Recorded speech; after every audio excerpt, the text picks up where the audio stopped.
Mi smo otvorili virtualnu poslovnicu na našoj Facebook stranici, to je prva virtualna poslovnica u Hrvatskoj. Razlog zašto smo to napravili jer smo našim članovima, prijateljima na Facebooku koji imaju pristup i žele čuti što to banka im nudi i radi, htjeli pružiti jedan korak više, a to je da mogu zapravo, kad su već na svojem Facebooku profilu, da mogu i doći u tu poslovnicu. Virtualna je zato što znači nije stvarna, ali po funkcionalnosti i po nekakvom prostoru po kojem se mogu kretati, taj zapravo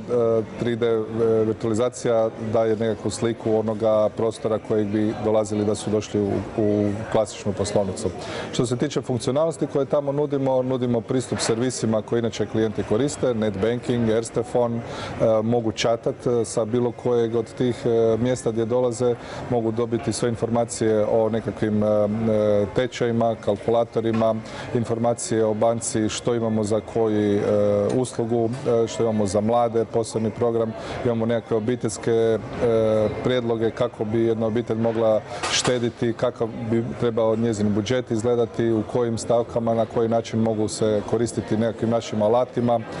tablicama koje smo za njih priredili. Znači, poslovnica radi ono sve što radi klasična, to je da savjetuje naše klijente kako upravljati na najoptimalniji način sa svojim financijama. Facebook nije nekakva stvar pomodnosti ili modernosti budućnosti, nego je stvar sadašnjice. Ljudi koji su na Facebooku žele biti tamo jer je to za njih najnormalniji način komunikacije, najlakši kako mogu primiti ili dati informaciju jednom većem broju ljudi i prema tome mi ne mislimo da smo s time nešto posebno inovativni, možda smo malo ispred drugih banaka, ali sigurno nismo ispred naših klijenata koji su već na Facebooku, prema tome mi kaskamo za njima. Ono što mislimo da bi trebalo se dalje događati iz nekakvog tog našeg komunikacije i dobivanje povratne informacije od naših klijenata što im se sada u ovom što smo ponudili sviđa i što bi htjeli drugačije, mislimo da će se nastaviti razvoj i našeg virtualne poslovnice, ali i svih drugih aktivnosti i na Facebooku i na drugim našim alternativnim kanalima, tako da jako je bitno da se čujemo, znači i da klijenti čuju nas, ali još bitnije da mi čujemo njih i da iz tog nekakvog prijedloga, kritika, pohvala i toga da možemo znati što je to novo što mi trebamo raditi. Mislim da odluka nije bila teška. Kod nas je pravilo da ono što vidimo da je korist za naše klijente i da mi na taj način želimo ostvariti isto nekakav naš interes. Realizacija ide brzo, pogotovo ako je to nije nekakav veliki tehnički ili IT zahvat. A ono što je bitno je da stvari nisu onakve kakve mi u nekakvom svom sustavu vidimo, nego treba pogledati sa više kuteva. Tako da naše možda nekakvo hrvatsko tržište se u nekom trenutku čini zatvorenije ili nekakva vlada drugačija klima. Međutim,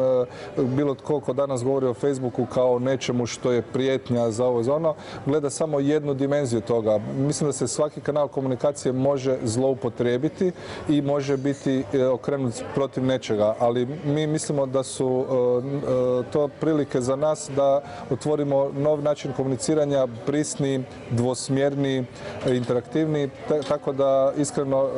i u svim bilo kojim izumima u prošlosti uvijek je mogućnost da se koriste za dobro i za loše. Mi ih želimo koristiti za dobrobit i nas, odnosno svih nas u Hrvatskoj, a mislimo da ono što je normalno sada u svijetu, a to je da je Facebook mjesto komunikacije ne samo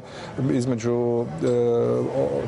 prijatelja ili kolega, nego isto tako i mjesto gdje se i tvrtke interesiraju svojim budućim zaposlenicima. Mislimo da će taj trend doći kod nas, možda on ne ide sad tako brzo, ali ono što ste dobro rekli, Facebook je postao najnormalniji način komunikacije i zapravo e-mail kao takav polako gubi svoju važnost kao primarni kanal komunikacije odnosno na Facebook. A generacija koja dolazi i koja zapravo Facebook doživljava kao nešto nešto sasvim normalno, će sigurno i ne samo istisnuti, nego će pokazati što drugo ih zanima i evo, mislim da je to nekakvo vrijeme koje sada je za nas u kojem živimo, kao što smo mi u nekakvo prijašnje vrijeme gledali da je mobitel, email ili nešto inovacija i da je novo u odnosu na prethodni slanje načina komunikacije faksom i toga, tako je to danas Facebook i sutra će biti opet nešto drugo i trebamo biti u tome. Znači jedino što je stalno jest mijenja i mi se želimo mijenjati zajedno sa potrebama naših klijenata. Ne treba se bojati novih stvari. Nove stvari dolaze, to su tehnologije koje bi trebale nama, ljudima, omogućiti jednostavnije i lakši život, komunikaciju, obavljanje posla. Nekakva predrasuda, to je teško ili to je opasno, će nas samo zapravo staviti u jednu poziciju gdje ćemo kaskati non stop i osobno, ali i kao nekakvo firma i društvo, loviti nekakav onda korak za drugima. Ko se može i sposoban i brže se mijenjati, taj će lakše moći živjeti i organizirati nekakav svoj život, tako da mislim da je jedino što trebamo biti otvoreni za nove stvari, isprobavati ih, biti kao djeca, igrati se sa time i vidjeti što nam je korisno uzimati, što ne odbacivati i ići dalje. Tako da mislim da je to dosta princip jednostavan, međutim u svakom od nas je u naravi da bi voljeli zadržati nešto što imamo i da nam je teško se odvojiti od nečega.